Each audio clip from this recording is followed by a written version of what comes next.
अस्सलाम वालेकुम। आज हम रीड करेंगे सौदा दिल का नावल जो कि हबीबा राइट्स की तहरीर है। So let start. अस्सलाम वालेकुम सादिया आपा, कैसी हैं आप? वो कमरे में औंधे मुँह लेटी हुई थी जब वो अपनी नंद सादिया को रूम में आते देखकर अपनी जगह से उठ बैठी और सलाम में पहल करते उनसे उनकी खैर खैरियत दरियाफ्त की। ये तुम यहाँ अकेले कमरे में क्या कर रही थी? अभी नई नवेली दुल्हन हो तुम। घर के किसी फर्द को अपने साथ बिठा कर रखा करो। तुम नहीं जानती अक्सर दुल्हनें इन ख़ास दिनों में डर जाती हैं। वो उसकी खैर खैरियत का जवाब क्या ही देती जब उसने उसके सलाम तक को सिरे से नज़रअंदाज कर दिया और तब से अपनी ही हाँकते हुए इस पर हुक्म चलाए जा रही थी। आपा, आपने बताया नहीं कि आप अकेली आई हैं। उनका ध्यान इधर उधर हो जाए, वो उनके तफ्तीशी अंदाज से बच जाए जिस पर उसने उनकी तवज्जो बटोरने के तहत सवाल कर डाला। हाँ, मैं तो तुम्हारे शौहर के साथ ही आई हूँ। उफ, मैं बिना बातों ही बातों में भूल ही गई कि मेरे भाई ने तुमसे कोई ज़रूरी बात करनी थी। मैं उसे भेजती हूँ।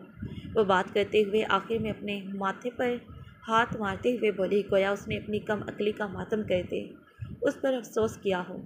आपा ने नहीं अम्मी जान, गुस्सा जबकि उसकी बात को सुनी अनसुनी कर दी। बस अपनी कहते हुए वहाँ से चली गई। कुछ ही देर गुजरी होगी जब उसे अपने कमरे में किसी के भारी कदमों की चाप सुनाई दी।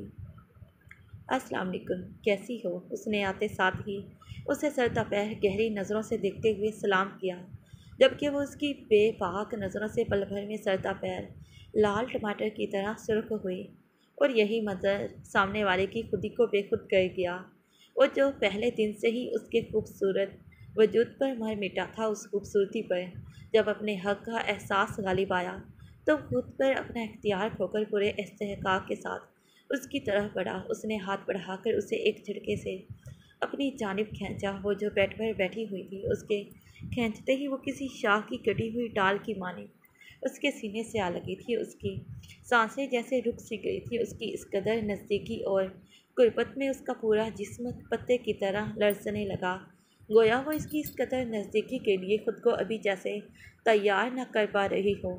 उसने उसके गले से दुपट्टा निकालते हुए एक साइड पर फेंका था और उसकी बेबाक नज़रें उसके चेहरे की खूबसूरत खदोखाल से होती हुई उसके गर्दन के नीचे नशीबो फराज पर जा ठहरी थी।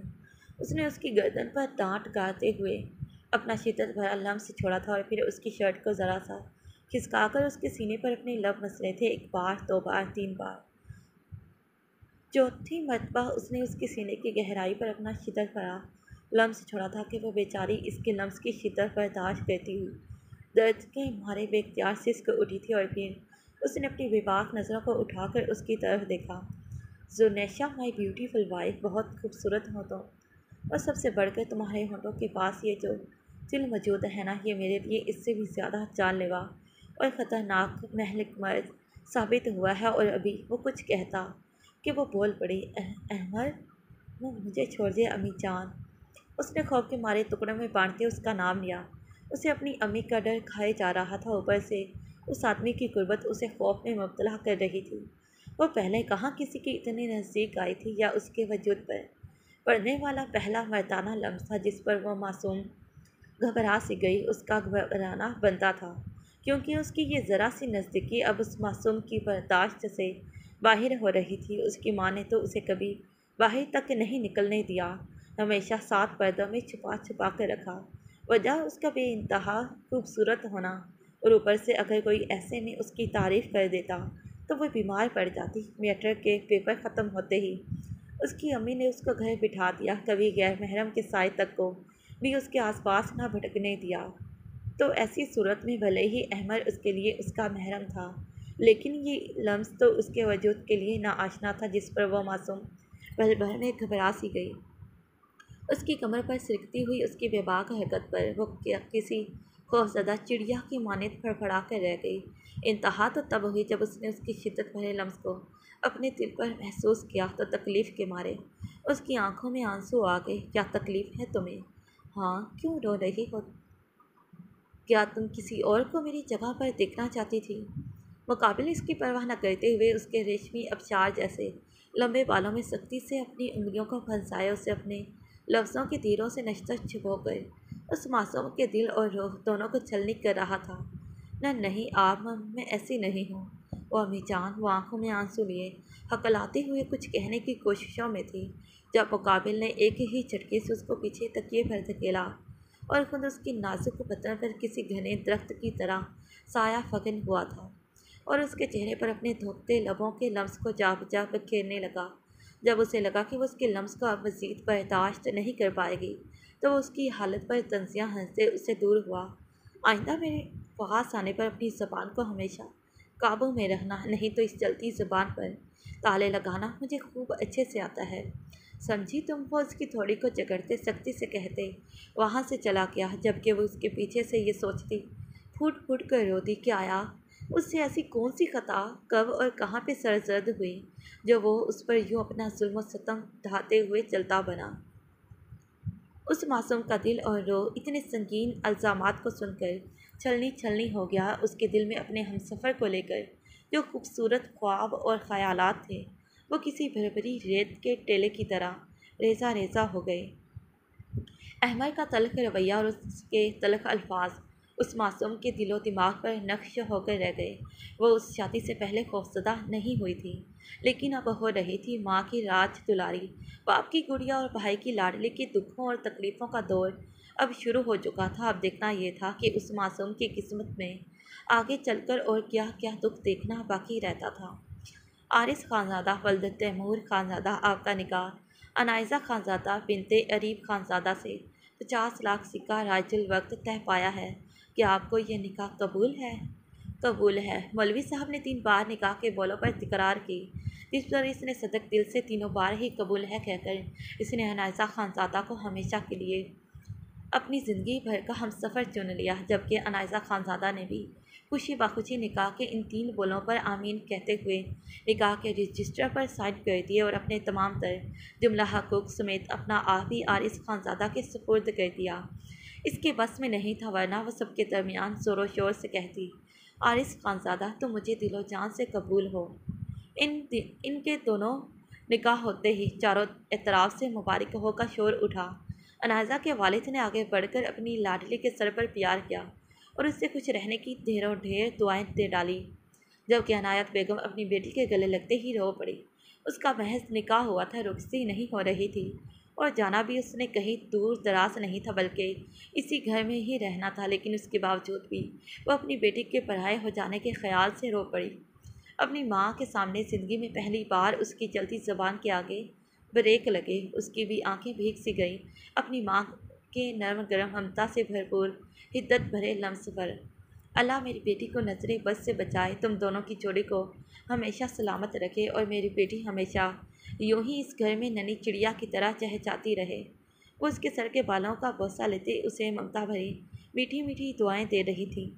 ऐसी मीठी मीठी प्यार भरी दुआएं किस्मत से ही किसी के नसीब और हिस्से में आती हैं, और मेरे नज़दीक वो बेटी दुनिया के सबसे खुशकिस्मत तरीन बेटियों में से एक बेटी है, जिसे इस अहम मौके पर अपनी माँ की दुआएं लेना नसीब हो जाए, जो अपनी ममता की प्यार भरी छाँव में रुखसत हो। आप दोनों माँ बेटी का अगर ये मोहब्बत भरा मिलो सेशन हो गया हो, तो क्या मैं भी अपनी बहन को मुबारकबाद दे सकता हूँ? इकराम जो कब से इन दोनों माँ बेटी के प्यार को देख रहा था, उकटाहट अमेज़ लहजे में बोला, मेरी बहन, मेरी गुड़िया, मेरी बेबी गर्ल यूँ ही हमेशा हंसती मुस्कुराती और खुश रहे। मेरी बेबी गर्ल को किसी की बदनज़र क्या लगेगी? मैं हूँ ना इन बदनज़रों की आंखों को निकालने के लिए।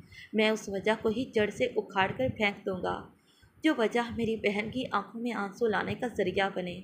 उसने जुनूनी अंदाज में कहते उस पर अपनी गिरफ्त बढ़ा दी, जैसे उसे एक भाई होने के तहफ़्फ़ुज़ का एहसास दिला रहा हो। ऐसा लग रहा था जैसे अपने मजबूत हसार में लेकर उसे किसी अनदेखी मुसीबत से बचा रहा हो। कोई भी मुसीबत उसकी बहन तक पहुँचे, जिससे जैसे वो उस मुसीबत से निपटने के लिए अकेले बगैर किसी सहारे के हमावक्त तैयार था। मेरा आरिस, मेरा डोरो, मेरा हनी बनी। अनायज़ा ने अब की बार उसके पिछले नामों के साथ साथ और नए नामों का इजाफा कर दिया था। मेरी बेबी, मेरा सब कुछ, मुझे यकीन नहीं हो रहा तुम इतनी आसानी से मेरे नाम लिख दिए गए हो। तुम पर अब मेरा पूर हक और इख्तियार होगा। तुम पर अपना हक मोहब्बत में जब चाहे जैसे चाहूँ जहाँ मर्जी मैं बिना किसी रोक टोक बगैर किसी डर और खौफ के जिता सकती हूँ। वो उसके हाथों को अपनी नाजुक नरम गर्म गिरफ्त में लेकर उन पर अपना प्यार भरा लम्स छोड़ते एक्साइटेड हो रही थी। अनायसा यार प्लीज़ स्टॉप इट, जाओ यहाँ से, मैं बहुत थक गया हूँ, अब सिर्फ रेस्ट करना चाहता हूँ। वो उसकी नाजुक गिरफ्त से अपने हाथों को छुड़वाता थकन से चूर लहजे में बोला, ऐसे ही तुम थक गए हो? पहले मुझे वो सरप्राइज़ दिखाओ जो तुमने मेरे लिए प्लान किया था। वो उसकी बात को सिरे से इग्नोर करती उसे सरप्राइज़ के बारे में पूछने लगी, क्योंकि उसका गिफ्ट तो इससे नीचे ही मिल गया था, लेकिन उसका सरप्राइज़ वो फ़िलहाल अभी उसको देना रहता था। सुबह आकर लेना, फ़िलहाल अब जाओ यहाँ से। वो उसे एक बार फिर बाहर का रास्ता दिखाते हुए बोला, मैं वो शायद दुनिया की पहली दुल्हन होंगी जो निकाह के बाद आधी रात को अपने नए नवेले दूल्हे से मिलने खुद आई। हालांकि ऐसे काम लड़के बड़े शौक से करते हैं, वो शिकवा करते बोली। इसके बाकोल अब तो वो अपनी शर्म के चोले को उतार कर और उसके कमरे में आ सकता था ना, मगर वो नहीं आया। जबकि वो अपने कमरे में उसके इंतज़ार में टहलते टहलते जब थक हार गई तो अपने बाकी दिल के हाथों मजबूर होकर खुद ही उससे मिलने चली आई। I said you just leave now. तुम अंदाज़ा नहीं लगा सकती मैं इस वक्त किस कदर थकन महसूस कर रहा हूँ। आरिस ने यह कहते साथ ही उसके दाएं बाजू से पकड़कर उसे बाहर का रास्ता दिखाया। आह डोरो, छोड़ो मुझे। उसके बाजू पर उसकी गिरफ्त नरम थी, इसीलिए उसकी गिरफ्त से अपने बाजू को छड़वाती फ़ौरन से पेशतर उसकी पहुंच से दूर होकर उसे खश्म की निगाहों से घूर घूर कर देखने लगी और फिर धीरे से चलती हुई उसके पास आई। क्या बात है डोरो, तुम्हें कुछ डिफरेंट सा फील क्यों नहीं हो रहा? जैसे मैं इतनी एक्साइटेड हूँ, तुम क्यों नहीं हो? तो तुम खुश नहीं हो क्या? तो तुम राज़ी नहीं हो? बोलते बोलते उसकी आवाज़ बढ़ा गई और उसकी आंखें आंसुओं से भर गई थी।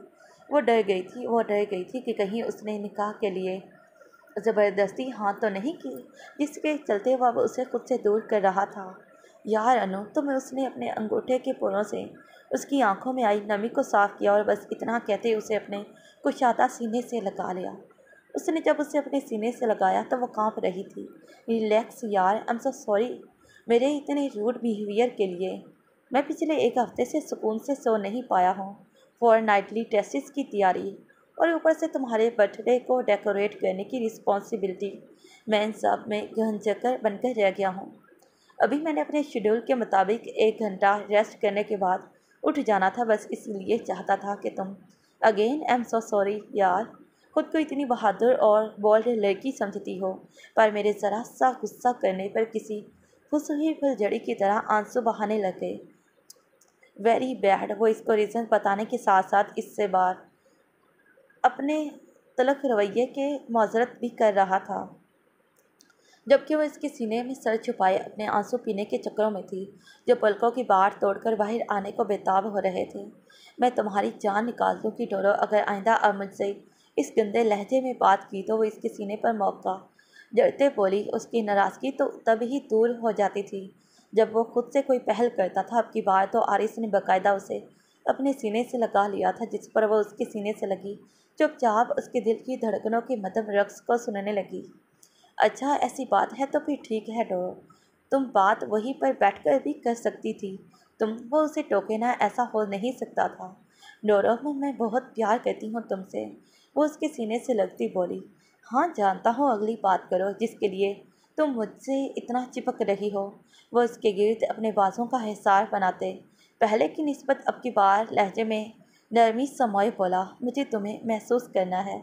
उसने मध्यम आवाज़ में सरगोशी की। व्हाट? तुम्हारा दिमागी तवाज़ुन तो ठीक है, निकलो यहाँ से। जबकि वो तो उछल ही पड़ा उसकी इस अनोखी फरमाइश को सुनकर और उसके गिर्द अपने बाजों का हिसार तोड़ा, लेकिन उसने उसे अब की बार खुद से दूर नहीं धकेला था। वो शौक़ भरी निगाहों से उसे देखने लगा, जैसे आरिस को उससे इस बात की उम्मीद न हो, लेकिन वो अनायसा खानज़ादा ही किया जो उसकी उम्मीदों पर पूरा उतर जाए। क्योंकि उसकी उम्मीदों पर पानी कब और कैसे फेरना है वो खूब अच्छे तरीके से जानती थी। डोरो, तुम मेरी बार बार इस तरह इंसल्ट नहीं कर सकते, तुम्हें प्यार करने का बाकायदा परमिट है मेरे पास। वो इसकी बात का बुरा मानते हुए बोली। मैं तुम्हारी इंसल्ट नहीं कर रहा, मैं बस तुम भले सारी रात यहीं मेरे रूम में बैठी रहो, बशर्तिया कि तुम अपने हाथों और नज़रों को अपने कंट्रोल में रखो। मुझे कोई एतराज़ नहीं, लेकिन मैं तुम्हें देखो, तुम्हारे लिए अभी तक मैंने इतना हैवी लहंगा जेब तन किया हुआ है और ये इतने हाई हील वाले शूज़ भी। देखो कितना भारी दुपट्टा भी लिया हुआ है सर पर, जिसका वज़न तकरीबन 10 किलो तो होगा ही। और साथ मेकअप अभी भी जूं का तू है। मुझे नज़र भर कर देखना तो बहुत दूर की बात है, जबकि तुमने मुझे अभी तक एक नज़र उठाकर देखा तक नहीं। वो अपने सुर्ख भारी कामतारी लहंगे, सुर्खी दुपट्टे, हैवी मेकअप और अपनी हाई हील की जानिब इसकी बेनियाज निगाहों के सामने लहराते बोली, डोरो प्लीज़ जस्ट 5 मिनट्स, खुद को मेरे हवाले कर दो ना। उसके बाद गॉड प्रॉमिस मैं पक्का चली जाऊंगी। वो इसकी बात को दरमियान में से अचकती क्यूट सा फेस बनाते बोली, ये बहुत ज़्यादा है, मैं तो मर ही जाऊंगा। वह अब की बार इस चुड़ैल को गले लगाकर बहुत ही बुरे तरीके से पछताया। अनायसा के एहसास दिलाने पर उसने एक नज़र उसकी जालिम हसीना की जानिब देखा।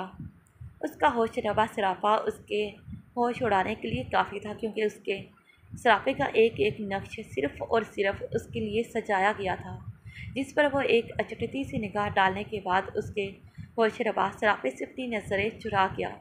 तुम नहीं मरोगे, मैं हूँ ना तुम्हें ऑक्सीजन देने के लिए। वो आँख दबाती मैंने खेसी से बोली, डोरो प्लीज़ यार, तुम अपनी आंखें मत कर लेना ना। तुम जा रही हो या फिर मैं खुद तुम्हें तुम्हारे रूम में छोड़ कर आऊँ। वो मुसलसल उसकी बेबाक हरकतों पर चिढ़ रहा था। पहले ये बताओ मुझे, अगर तो तुम मुझे अपनी गोद में उठाकर लेकर जाओगे तो अभी ले चलो, वरना मुझे यहीं बैठा रहने दो, मैं यहीं पे ठीक हूँ। वो सोफे पर बैठती बोली, डोरा प्लीज़ मान जाओ ना। अच्छा चलो 3 मिनट, चलो 2 मिनट, इससे ज़्यादा वक्त नहीं लूँगी मैं तुम्हारा, प्लीज़। कितनी ज़िद्दी हो तुम, डोरो प्लीज़, वो ज़िद करते बोली। अच्छा चलो ठीक है। इसकी तरफ इजाज़त मिलते ही वह रहा सहा फासला मिटाती उसके मज़ीद करीब हुई। उसने सबसे पहले उसकी बेदाग पेशानी का बोसा लिया और फिर बारी बारी उसकी प्यारी हैज़ल ग्रे आँखों पर प्यार किया। डोरो प्लीज़, थोड़ी सी स्माइल भी पास करो ना। मुझे तुम्हारे डिम्पल पर भी किस करना है, ये अब ज़्यादा हो रहा है। जाओ यहाँ से, मुझे याद है अभी थोड़ी देर पहले भी तो तुमने की थी ना। अच्छा, तो तुम अब मुझसे अपने डिम्पल को छुपाओगे? भूलो मत, अब तुमसे ज़्यादा इन पर मेरा हक है। तुम दिखा रहे हो या फिर मैं? वो उसे धमकी देने लगी। उस ताया को कहाँ फंसा दिया है मुझे। उसने दिल में सोचा ज़रूर, लेकिन ज़बान से कुछ नहीं कहा। अगर इसके सामने कुछ कहता तो वो उसे इस बात की भी अपनी तरफ से अलग सज़ा सुनाती। ये लो, और ये अब बस आखिरी बार है, तुम उसके बाद फिर चुपचाप यहाँ से चली जाओगी। अच्छा ठीक है डोरो, चली जाऊँगी। पहले स्माइल तो ज़रा ठीक से करो। जिस पर वो ज़बरदस्ती का मुस्कराया, जबकि उसने उसके गाल पर पड़ते गड्ढे पर प्यार किया। अब जाओ यहाँ से डोरो, कितनी जल्दी है तुम्हें मुझसे निकालने की? तुम मेरे लिए बेवक्त मुसीबत जो खड़ी कर देती हो, इसीलिए। वो उसके शिकवा करने पर दूध जवाब देते बोला, तुमने ही खुद ही तो उस वक्त बेवक्त मुसीबत को दावत दी है। वो आंख मारकर उसके पास से उठ गई। तुम एक बेशरम लड़की हो, तुम्हें ज़रा शर्म नहीं आती ऐसी चीप बातें करते हुए? वो उसे शर्म दिलाते बोला, शायद ही उसे कुछ एहसास हो और वह कुछ इससे शर्म कर लिया करे। अगर डोरो मैं एक बेशरम लड़की हूँ तो तुम इस बेशरम लड़की के शर्मिले हबी हो, जिसको अपनी बीवी के साथ ढंग से प्यार करना भी नहीं आता। तुम तो जैसे एक्सपर्ट हो। वो मुँह बिगाड़ते हुए बोला, आजमा कर देख लो, बस एक बार और इजाज़त दे दो तुम्हारे इस शर्मिलेपन को, बल्कि चौथाई में ख़त्म कर दूंगी। वो बेशर्मी के सारे रिकॉर्ड तोड़ती एक बार फिर से उसे आंख मारते हुए बोली, नो वे बदतमीज़ लड़की, अब तुम सीधे तरीके से अपने रूम में जाओगी। मैं पहले क्या उल्टे तरीके से जाती थी? डोरो, मेरा एक शूज़ नहीं मिल रहा। वो अपनी ज़बान चलाने के साथ साथ अपनी हील्स को भी ढूंढ रही थी, जो इसने सोफे पर बैठते वक्त उतार दी थी और अब जाने कहाँ खुद ही चलकर गायब हो गई। ओह, मिल गए, फिर सब मिलते हैं। वो हील्स को पाँव में अड़सते हुए बोली, अभी तुम रेस्ट करो, मुझे ना कल अच्छे से याद दिला देना। मैंने सिर्फ तुमसे एक इंतहाई अहम और ज़रूरी बात करनी है। ओके, गुड नाइट मेरी जान, मेरे चिकन और मेरे बटर। दिल करता है तुम्हें यूं ही कच्चा चबा जाऊँ। वो एक बार फिर इसके दोनों कानों का बोसा लेते हुए बोली। इसके कुछ कहने सुनने से पहले बिजली की तेज़ी से उसके कमरे से भागी, जबकि वो पहले तो हैरान हुआ, लेकिन फिर उसे जाते देख वो सुख का सांस पड़ने की गर्ज से उसके कमरे की एक साइड पर बने स्टडी रूम में चला गया। Good morning dad. वो चेयर घसीट कर जब बैठा तो बेख्तियार उसकी नज़र इन दोनों पर जा ठहरी, जो कि बड़े सुकून से एक साथ बैठे नाश्ता करने में मगन थे। इन दोनों की गहरी और जामिद खामोशी को देखकर यकायक उसके अंदर की शरारत रग फड़की और फिर लबों पर शरीर सी मुस्कुराहट सजाए वो अपने बाप से मुखातिब हुआ। Dad, look at these lovers, how cute they are sitting together. I feel as if two loving birds are sitting with each other's beaks just like a true lovers। Dad, in lovers की तरफ तो देखें, एक साथ बैठे कितने प्यारे लग रहे हैं। मुझे तो ऐसे लग रहा है जैसे तो प्यार करने वाले परिंदे एक दूसरे की चोंच से चोंच जोड़े बैठे हुए हों, बल्कि एक सच्चे लव बर्ड्स की तरह। भैया प्लीज़। इसकी बात को सुनते आरिस रोने वाला हो गया। उसने मिनमिनाते हुए उससे मज़ीद कुछ भी उल्टा सीधा कहने से मना करने की इल्तिजा की। वो कैसे उसके ताया अब्बू के सामने ऐसे वर्ड्स यूज़ कर रहा था। वो तो अनाइसा चुड़ैल ही उसके साथ वाली चेयर घसीट कर आ बैठी थी, जबकि उसने इसको साथ बैठते देखा ज़रूर था, लेकिन फिर सर झटकते नाश्ता करने लगा। उसने फिर अनाइसा की तरफ देखा, जिसको अपने भाई की बातों से कोई फ़र्क नहीं पड़ा। ऐसा लग रहा था जैसे वो भी अपने भाई की गौहर अफसानियों से महफूज हो रही हो। इकराम, उन्होंने घूरा। क्या डैड, ज़रा सी बात पर आप घूरने लग जाते हैं। मैं कह रहा हूँ ये आपने अच्छा नहीं किया। अनाइज़ा मुझसे पूरे 6 साल छोटी है और इसके बावजूद उसकी शादी आपने पहले कर दी, जबकि मैं अभी तक।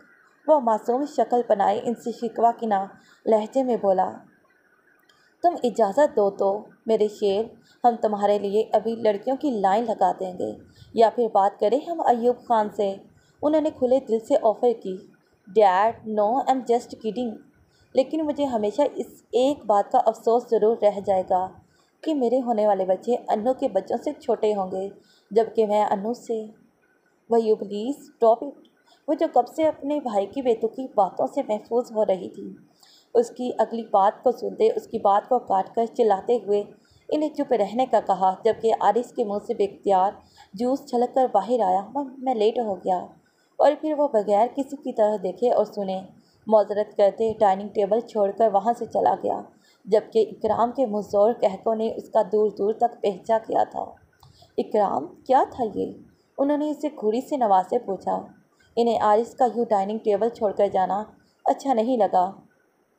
डैड, एक हसीन प्लास्टोमेटिक joke with my shy brother in law. वो आंख दबाते कमीनेपन से बोला, जबकि उन्होंने इसके कमीने पर नफ़ी में अपना सर हिलाया। भैया, छोड़ूंगी नहीं मैं आपको। अभी तो मुझे लेट हो रहा है, लेकिन मौका मिलते ही आपकी इस जोक की मैं भरपूर तरीके से जवाबी कार्रवाई दूंगी। Remember it. उप्स, इतना गुस्सा बेबी गर्ल, तुम्हें तो मैंने कुछ कहा भी नहीं। वो डरने की एक्टिंग करते हुए बोला। आप मुझे कुछ कह कर तो दिखाएं। Okay bye dad. वो आंखें निकालती बोली। मैं तुम्हारे बदले का इंतज़ार करूँगा माय बेबी गर्ल। वो आंख दबाते बोला, जबकि वो इसके चेहरे की दिल जला देने वाली मुस्कुराहट पर अपने पैर को पटकती चेयर की पुष्ट पर रखे अपने बैग को उठाते बाहर चली गई। सॉरी सर, वो नहीं मान रहे। मैंने इन्हें प्यार से भी समझाने की बहुत कोशिश की, पर वो अपनी एक ही ज़िद पर अड़े हुए हैं। अगर समझौता ही करना है तो आप। उसका सेक्रेटरी सर झुकाए बोला। वो ऑफिस पहुंचा तो एक नया खाता उसका मुंतज़िर था, जिसे वो अपने सेक्रेटरी की ज़बानी सुनते बिखरा हुआ लग रहा था। तो तुम बास्टर्ड, उनके पढ़ाई को उल्टा मुझे यहाँ सिखाने आए हो? वो उसका गिरेबान पकड़ता धाड़ा।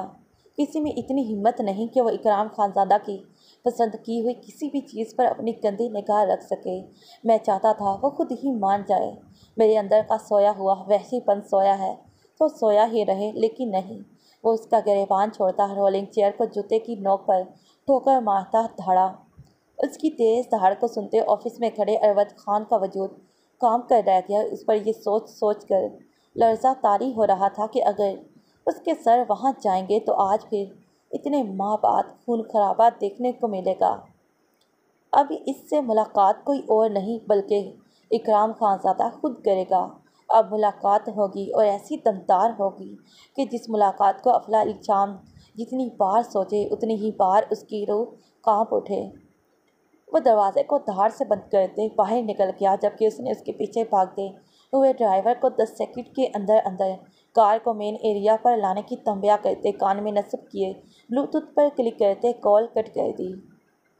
जब वो ऑफिस से बाहर निकला तो उसने भागकर बड़े ही मुस्तैदी अंदाज में उसकी शानदार स्याह रेंज का दरवाज़ा खोला और उसके बैठते ही वो भी फ्रंट सीट का दरवाज़ा खोलते खुद भी बैठ गया, जबकि उसके इशारा करने पर ड्राइवर हवा की स्पीड से गाड़ी जल्द से भगाकर ले गया।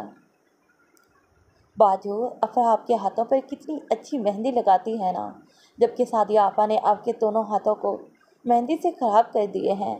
मुझे आपके हाथों पर लगी ये मेहंदी बिल्कुल भी अच्छी नहीं लग रही। इतने मोटे मोटे बैल बुटे भी कोई बनाता है। सादिया इसके धोतिया गोरे हाथों पर मेहंदी लगाकर जा चुकी थी, जबकि वो यूं ही कब से सुन बैठी कुछ सोचे जा रही थी, जब उसके पास आकर उसकी बहन की रोहानसी आवाज़ ने उसको अपनी जानिब मुतवज्जा किया।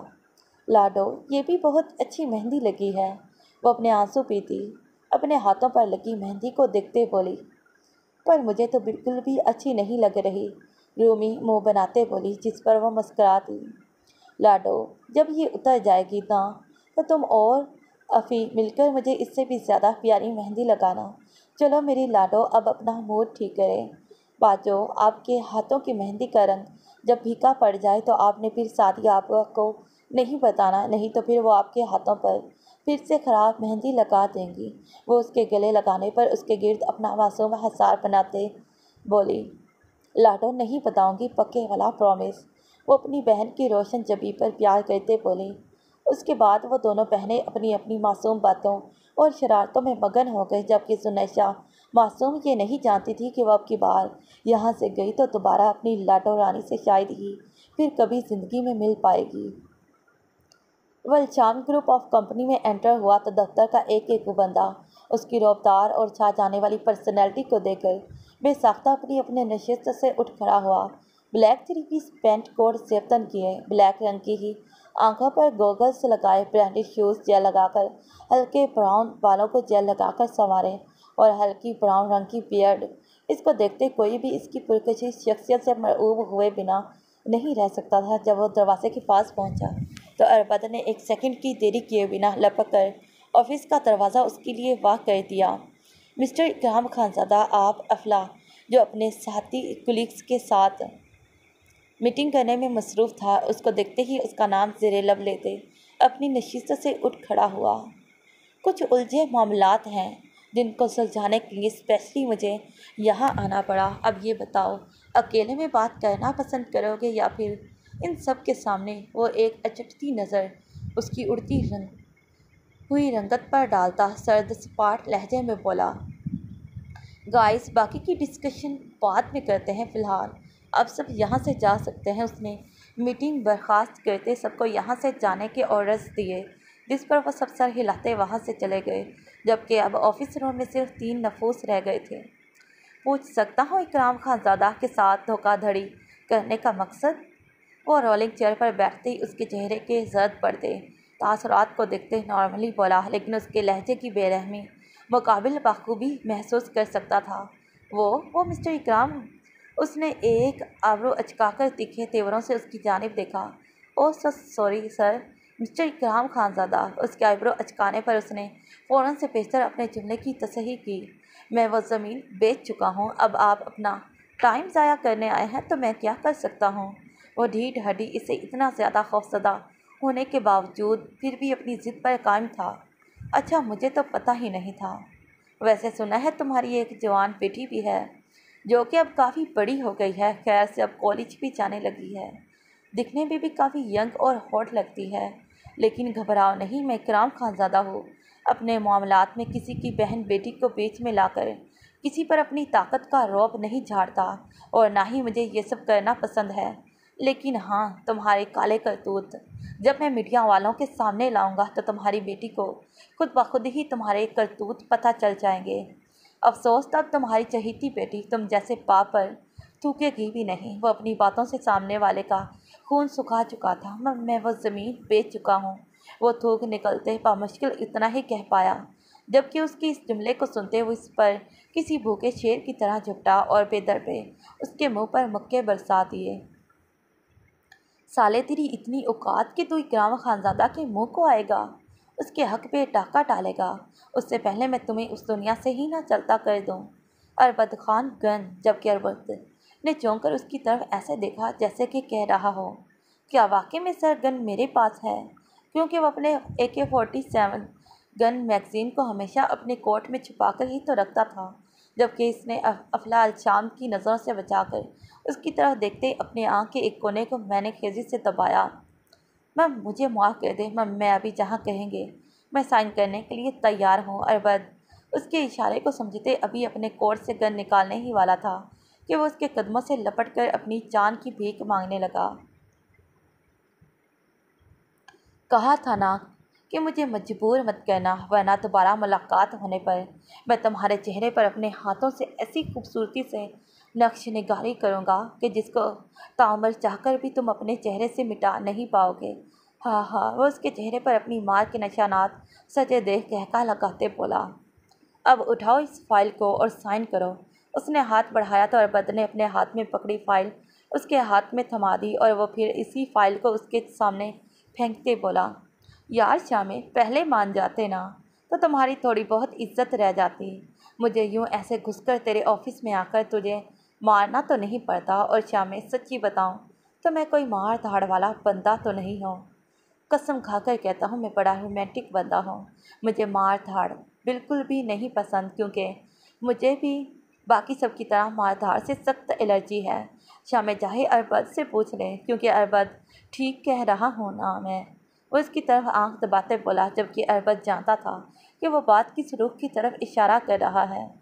वो सेक्रेटरी था उसका, ना आशना ना वाकिफ थोड़ी ना था वो उसकी सरगर्मियों से, जिसको इसके हर पल पल की खबर होती थी। शाम यार, दुआ करना उसके बाद हम जिंदगी में दोबारा फिर कभी ना मिले। और फिर आंखों पर अपने स्याह गोगल्स चढ़ाते उठकर चला गया। जबकि वो ये बात क्यों कहकर गया, उसका अंदाज़ा उसे अपने जिस्म से उठने वाली टीसों से बाखूबी हो रहा था। बात कुछ यूँ थी कि कुछ दिनों पहले शहर से बाहर एक वसी रकबे पर मुहित ज़मीन की नीलामी हो रही थी, जिसको इकराम खानज़ादा ने मुँह मांगी कीमत अदा करके अफला इल्शाम से उस ज़मीन को ख़रीद लिया। तब कोई ऐसा मसला नहीं था, लेकिन कुछ दिनों बाद जब वो उस ज़मीन को अपने काले धंधे पर लगाने लगा तो पता चला ये तो किसी और बंदे की ज़मीन है, जिसको अफला इल्शाम ने उसके बाद किसी और को भी बेच दिया था। और जब उसने अपने सेक्रेटरी को ज़मीन की रजिस्ट्री के पेपर देकर उसके पास भेजा तो वह पहले पहल तो टाल मटोल से काम लेता रहा, लेकिन आखिर में ये कहकर बात ही ख़त्म कर दी कि मैं ये ज़मीन किसी और को बेच चुका हूँ, लिहाजा मैं इन पेपर पर अब साइन नहीं कर सकता। और जब ये बात इकराम खानज़ादा के कानों में पड़ी तो इसका पारा चढ़ गया, जिस पर वह आंधी तूफान बने उसके सर पर आन पहुँचा और उससे इन पेपर पर साइन करवा कर ही दम लिया। डोरो, रुको यार, कब से पीछे से आवाज़ें दिए जा रही हों। वो उसके पीछे भागकर आई थी, जो उसके आवाज़ लगाने पर भी नहीं रुक रहा था। हम पहले ही काफ़ी लेट हैं, गाड़ी में बैठे। वो उसके लिए अपनी कार का दरवाज़ा खोलता बोला, आई एम सो सॉरी डोरो, भैया मजाक कर रहे थे और कुछ नहीं, मैं भैया को छोड़ूंगी नहीं। सुबह सुबह ही मेरे डोरो की इतनी बुरे तरीके से खिंचाई कर दी, तुम देखना मैं उनसे बदला ज़रूर लूँगी। वो दांत पीसते हुए बोला, गोया अपने दांतों के दरमियान वो दांत पीसते हुए बोली, गोया अपने दांतों के दरमियान इकराम खानज़ादा को पीसा हो। तुम ऐसा कुछ नहीं करोगी, सुना तुमने? वरना मैं कह रहा हूँ बात नहीं करूँगा तुमसे। ये तुम्हारी दी शह है जो आज मुझे भुगतना पड़ी। पंगे तुम लेती हो, उनसे भुगतना मुझे पड़ता है। क्या ज़रूरत थी भैया को बताने की? हाँ, वो उस पर गुस्सा हो रहा था। मैंने भैया को क्या बताया टोरो? वो हैरान थी, उसने भैया को ऐसा क्या बता दिया जो वो उस पर गुस्सा हो रहा था। डैमिट, तुम्हारे भैया को भी ये बात पता है कि तुम मुझसे प्यार करती हो, क्या ज़रूरत थी इनको बताने की? वो गाड़ी रोककर उसे बाजुओं से थामते उसका रुख अपनी जानिब करते दबे दबे से चिल्लाया, जितना उसे इस वक्त इस बेवकूफ़ लड़की पर गुस्सा आ रहा था। उसका बस नहीं चला कि वो सामने बैठी उस बेवकूफ़ लड़की का सर फाड़ दे। उसका ये सोच सोच कर दिल डूबा जा रहा था कि इकराम खानज़ादा उसके बारे में क्या सोचता होगा। डोरो, मैंने भैया को ऐसा कुछ नहीं बताया। वो उसके चेहरे को थामते अपने लहजे में असली नरमी लिए बोली, तुमने भले ही इन्हें कुछ ना बताया हो, लेकिन तुम्हारी हरकतों से, तुम्हारे बेलगाम जज्बात सबको ये बात बताने के लिए काफ़ी हैं। अपने चेहरे पर धरे उसके हाथों को एक नज़र देखते तंजिया अंदाज में बोला, डोरो, तुम्हें मेरी कदर ही नहीं। इतनी प्यारी लड़की सबको छोड़कर इस पूरी दुनिया में सिर्फ तुम्हारी दीवानी है, तुम्हें दीवानों की तरह चाहती है। जिस दिन तुमसे दूर चली गई, शायद तुम उस दिन मेरी कदर जानो। मेरे प्यार, मेरे लम्स और मेरी प्यार भरी बेबाक गुस्ताखियों को जब मिस करोगे तब अफसोस। ना तो अनाइसा खानज़ादा तुम्हारे पास होगी और ना ही उसकी बेबाक हरकतें। देखना एक दिन तुम मेरी इन्हीं प्यार भरी बेबाकियों को याद करके तड़पोगे, लेकिन तब मैं तुम्हें मैसर नहीं होंगी। When I tell you that I love you, I'm not saying it out of habit, but I'm reminding you that you are my life. जब मैं तुमसे कहती हूँ कि मैं तुमसे मोहब्बत करती हूँ, तब मैं ये आदत से नहीं कह रही होती, बल्कि मैं तुम्हें ये याद दिला रही होती हूँ कि तुम मेरी ज़िंदगी हो। वह एक जज़्ब से बोलती उस पर अपने जज्बात का जाहिर कर रही थी, और जबकि वो इसकी इस कदर दीवानगी पर हैरान रह गया, उसने उसके थोड़ी पर अपने लब रखे और उसके गाल से अपने गाल को मिस करते उसकी गर्दन में अपने चेहरे को छुपा लिया। मैं जानती हूँ तुम मुझसे प्यार नहीं करते, लेकिन इसका मतलब ये भी नहीं कि तुम मुझे नापसंद करते हो, डोरो। मैं ठीक कह रही हूँ ना? वह मध्यम आवाज़ में सरगोशी करते उसकी तरफ तायती अंदाज में देखते पूछ रही थी।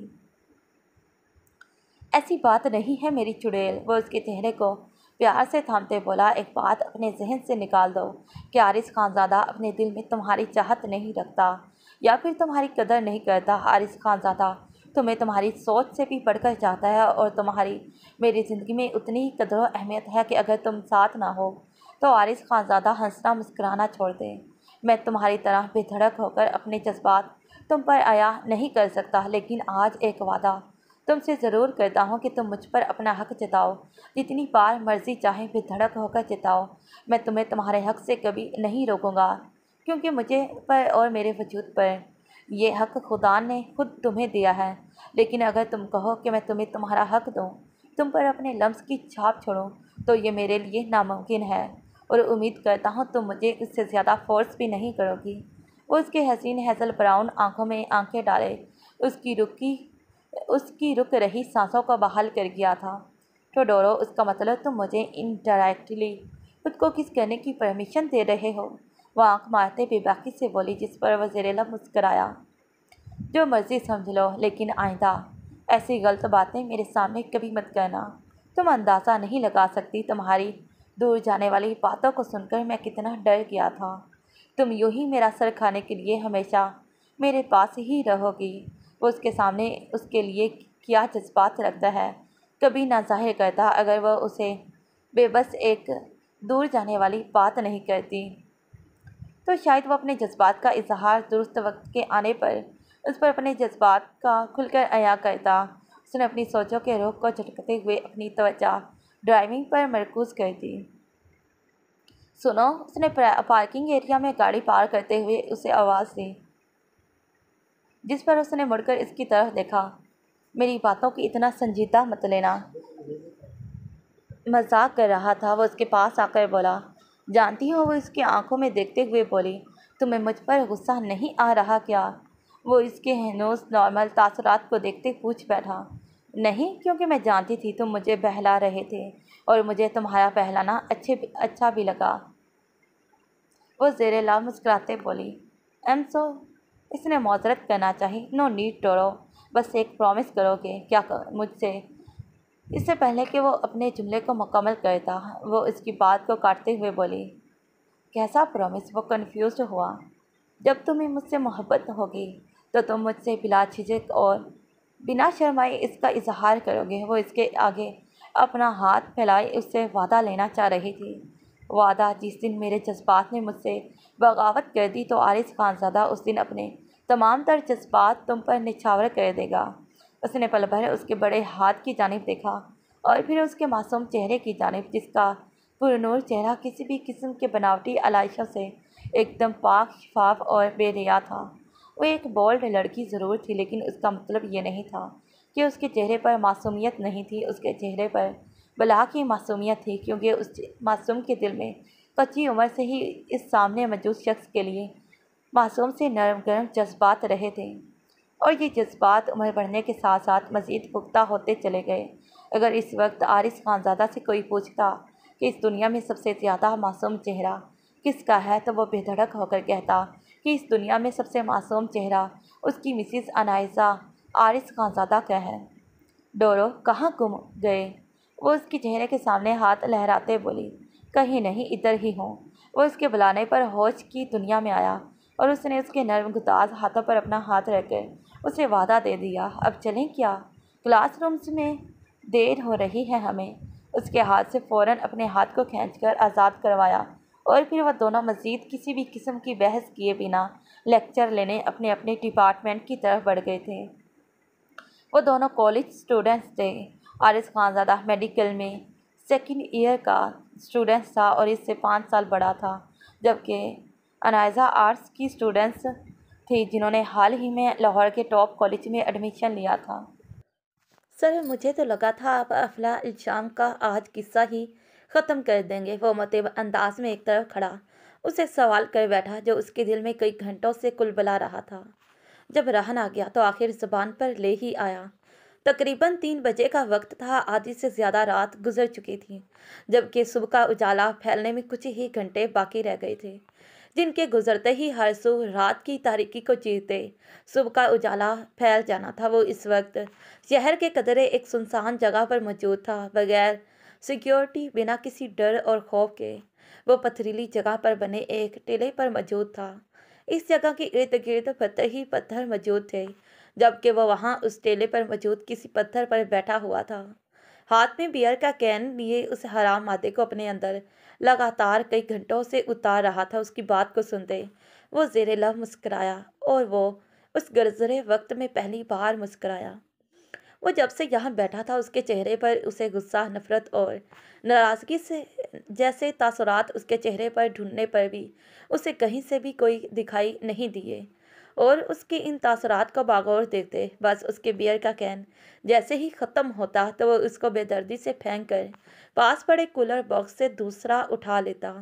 सर्द हवाएं चलती इन दोनों के जिस्म को चीर रही थी, लेकिन यहाँ परवाह किसे थी, जबकि वो कई घंटों से अपने इर्द गिर्द का होश भुलाए यूं ही बगैर किसी तासुर दिए सर्द और सपाट अंदाज में बैठा हुआ था। डरे हुए को मारा तो क्या मारा? वो साला पहले ही मुझसे इतना खौफज़दा दिखाई दे रहा था, देखा नहीं डर से कैसे कांप रहा था, कैसे बहादुरी दिखाता ढीठों की तरह अपनी बात पर अड़ा हुआ था। लेकिन उसकी मौत के लिए मेरी एक जानलेवा धमकी ही काफ़ी थी। वो कैन मुंह से लगाए उसका घूंट हलक में उतारते हुए बोला, लब पर जबान फेर कर निचले लब को तर किया। लेकिन पिछली दफ़ा तो उसने कुछ कहना चाहा, लेकिन बात समझ में आते ही फ़ौरन चुप हो गया, क्योंकि पिछली दफ़ा जो खून खराबा हुआ था पहले उसके सर ने नहीं की थी, बल्कि उन्होंने की थी। बस इसके सर ने तो उनका किस्सा ही ख़त्म कर दिया था। यार अरबत, कुछ देर बाद इस गहरे सन्नाटे में चीरती उसकी आवाज़ सुनाई दी। मेरा दिल बहुत बेचैन सा हो रहा है। ऐसे लग रहा है जैसे मैं बहुत तकलीफ़ में हूँ। वो बेख्तियार अपने दिल की जगह पर हाथ रखते उस जगह को मसलते हुए मुत्तरिब सा लग रहा था। सर, मुझे आपकी तबीयत ठीक नहीं लग रही। आप हुक्म दे तो मैं आपको अस्पताल ले चलता हूँ।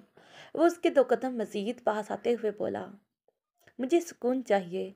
वो अजीब हो रही कैफियत से उलझते हाथ में पकड़े कैन को बेदर्दी से फेंकते सर्द आवाज़ में बोला, सर, सुबह होने वाली है। वो इस वक्त किस किस्म का सुकून चाहता था, वो इसकी खुमार भरी आवाज़ सुनकर बाखूबी समझ गया था, जिस पर उसने उसे वक्त की नज़ाकत का एहसास दिलाना चाहा। तो फिर वो तेवड़ी चढ़ाकर उसकी तरफ सवालिया नज़रों से देखते बोला, जैसे कह रहा हो कि क्या सुबह को कुछ नहीं हो सकता। कुछ नहीं सर, आप आए। उस नफमी में सर हिलाकर कहते उसके पास पड़े बड़े से कूलर बॉक्स का उठा लिया। उस कूलर बॉक्स में वो अपने पीने का सामान रखता था, जिसमें वो अक्सर उसकी शौक की चीज़ें होती जो रास्ते में उसे मदहोश करने का बाइस बनती।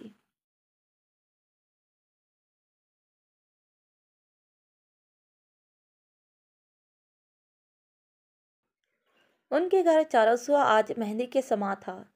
उसकी कोई खास इतनी दोस्तें तो ना थी, सिवाय एक अफरा है जिससे खुद ही इनके घर आती जाती थी।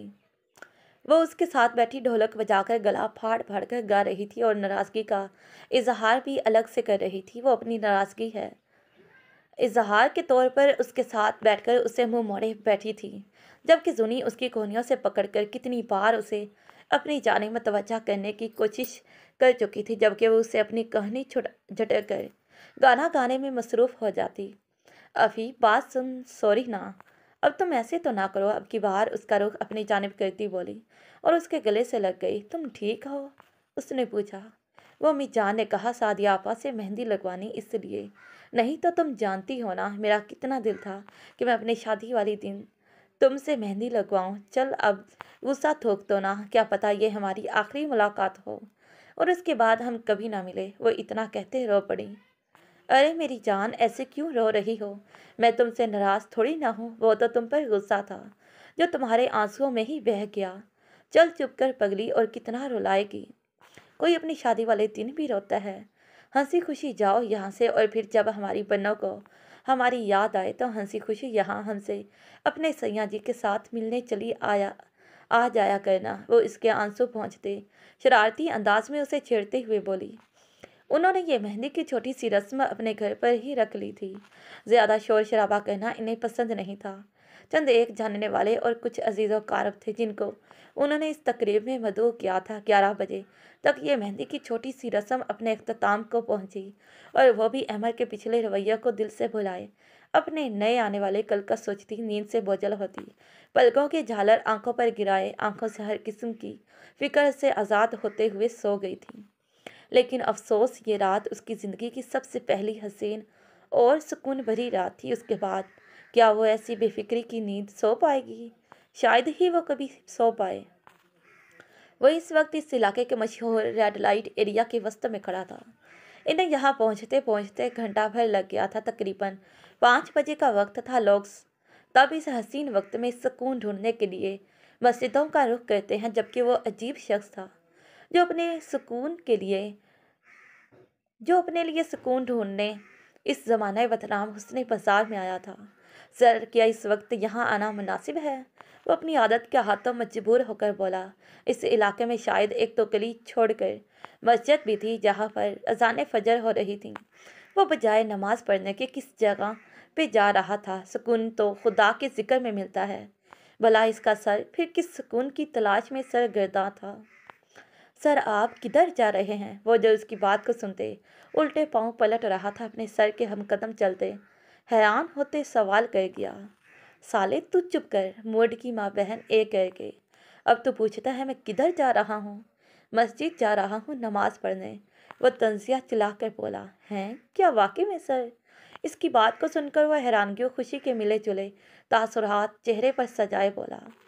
साले, मेरी बेइज्जती करने पर खुश तो ऐसे हो रहा है जैसे उसको अवार्ड मिल गया हो। वह उसकी पुरजोश आवाज़ सुनकर उसका गिरेबान पकड़कर चिल्लाया।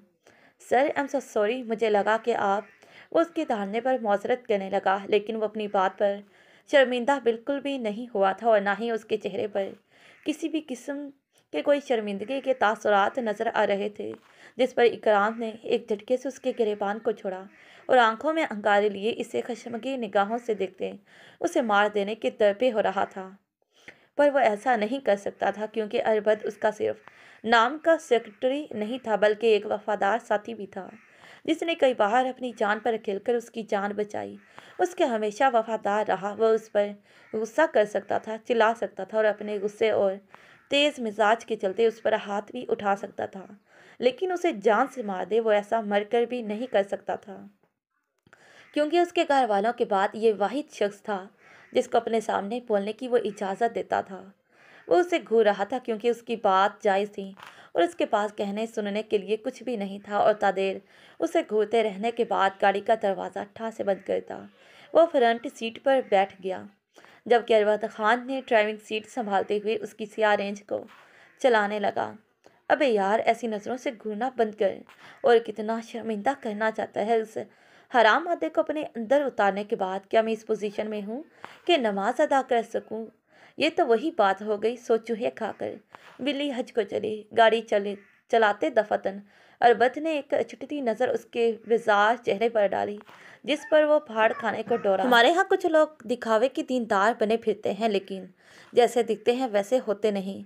क्योंकि ये सस्ते लोग दीन को ऊपर ऊपर से ही मानते हैं। वो चेहरे पर बेजारियत सजाए अपनी सोच के मुताबिक बोला, सर, सबको एक ही नज़रिए से ना देखें।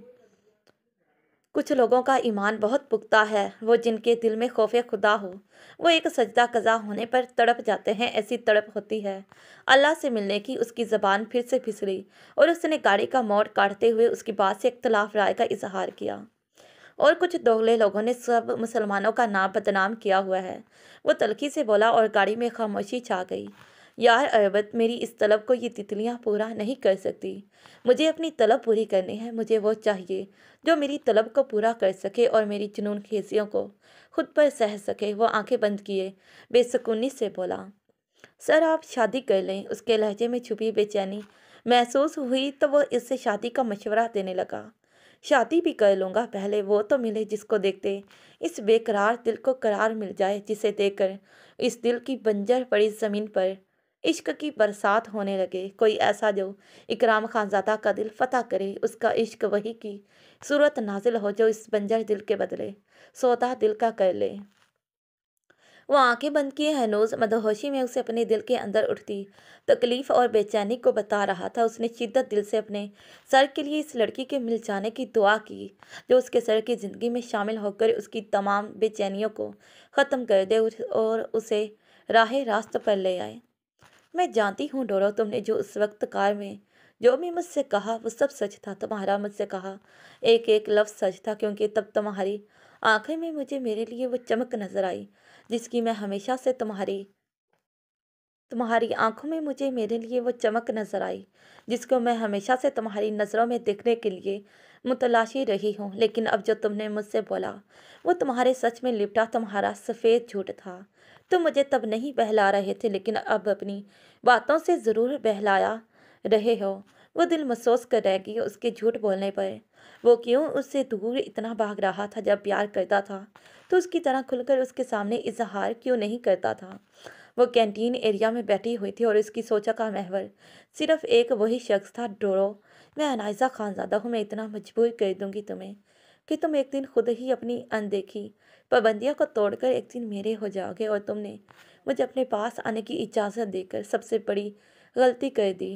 हो तो तुम एक मर्द ही, कोई बेजान रिपोर्ट थोड़ी ना हो जिस पर मेरा लफ्ज़ असर अंदाज ना हो। पहले एक लिमिट में रहकर मैं तुम पर अपना प्यार जताती थी, लेकिन अब मेरे प्यार की कोई लिमिट्स नहीं होंगी। मेरा प्यार अब तुम्हारे लिए टोटली अनलिमिटेड होगा। मैं भी देखती हूँ तुम कब तक मेरे इन मुज़ोर जज्बात से खुद को बचाओगे। अनु, तुम यहाँ बैठी हो और मैं तुम्हें कब से पूरे कॉलेज में ढूंढे जा रही हूँ। उसकी कॉलेज की दोस्त उसको ढूंढते ढूंढते उसके सर पर आन खड़ी हुई और सवाल हाथ पकड़कर उसे उठाने लगी। क्या हुआ है? मुझे क्यों ढूंढ रही थी? वो उसके उठाने पर उठ खड़ी हुई और अब सवालिया नज़रों से खड़ी देखती पूछ रही थी, हमारा इंग्लिश का लेक्चर होने वाला है लड़की। तुम्हें इतना नहीं पता, इस वक्त उनका लेक्चर होता है और तुम्हें पता है वो कितने खड़ूस हैं। अपनी बातों से ही बंदे को मार देते हैं। वो तेज़ तेज़ चलती ज़ुबान को भी पटर पटर करके चलाई जा रही थी, जबकि अनायजा उसकी बातों पर ध्यान दिए बगैर अपनी ही सोचों में मगन उसके साथ चुपचाप चल रही थी। उसे आरिस का रवैया परेशान कर रहा था, जिसको लेकर वो परेशान हो रही थी। क्लास आने पर वो सर से इजाज़त लेती क्लासरूम में दाखिल हुई और लेक्चर लेने लगी। आप सबके एपिसोड कैसी लगी मुझे अपनी कीमती राय से आगाह करना ना भूलिएगा। फिर मिलती हूँ मैं आपसे इंशाल्लाह अपने नए सफ़र के साथ। तब तक के लिए अल्लाह ताला हम सबका हमियों नासिर रहे, आमीन। हमेशा खुश रहें और खुशियाँ बांटें। एपिसोड पढ़कर अपनी कीमती राय और मेरे सवालों का जवाब देना ना भूलिएगा। और जिन्होंने अभी तक मेरे चैनल को सब्सक्राइब नहीं किया, जल्दी से चैनल को सब्सक्राइब कर दें और वीडियो को भी ज़रूर लाइक कर दीजिएगा। ज़्यादा से ज़्यादा इस चैनल को अपने सब दोस्तों में शेयर करें। जज़ाकल्लाह।